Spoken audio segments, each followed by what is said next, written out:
How to turn off Instagram map. Hey everyone, welcome back to the channel. If you are new here, don't forget to hit the subscribe button and turn on the notification bell to not miss any updates. So, Instagram has introduced a new feature called the Instagram map where you can share your location with your friends and followers on Instagram. However, if you don't want to share your location and want to turn it off, then you're in the right place. Head over to Instagram, then go to DM on the top right corner of the screen. There on the top, you'll find map. Go ahead and tap on it, and then tap on the settings on the top right. And there you can see no one, don't share location option.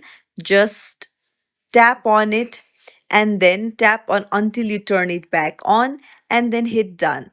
And that's it. This is how you turn off your Instagram maps. If you found this tutorial helpful, don't forget to like and subscribe to our channel for more tips and tricks.